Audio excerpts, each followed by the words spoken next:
Linda Lee calls me up, you see, and she calls me up and she says, Al, can you come to my house over here and stay with us for about a week because um, you know they had done this Bruce Lee search in Manila. They went to China. They went in to different places here to look for somebody that could play the part of the Bruce Lee.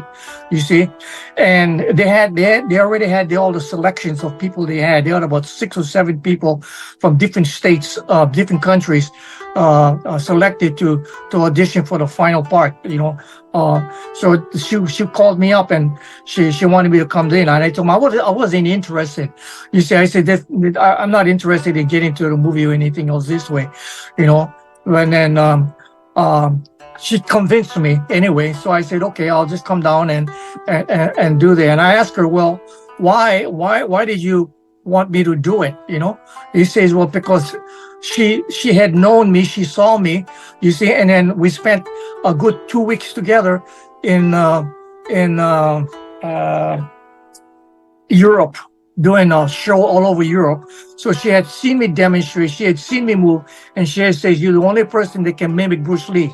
I says, well, how do you know that? He says, because I've been to all the auditions and I saw all the other people, but you're the one that can do it the way he does it, you see.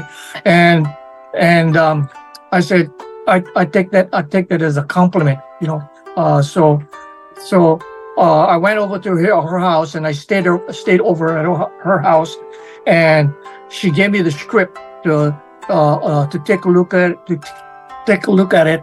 And I took a look at the script and I said, that's pretty good. I like the script, and then she said, if you like, you can have his clothes, you can have his equipment, you can have everything, And I said, no, I'm not, I'm not into that kind of stuff. Wait. Because, Bruce Lee was a size 7.5 shoes. I was a 9.5 shoes, right? I couldn't fit in his shoes. And he was a small jacket, and I was between a small and a medium. So when I put on his clothes, you know what I mean? It was really, really tight for me. But what I did accept from her was that she let me have 2 of these airbags, 2 of the airbags, and then a couple of other equipment.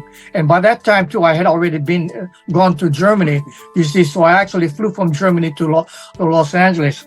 I went back to Hamburg, Germany with my equipment.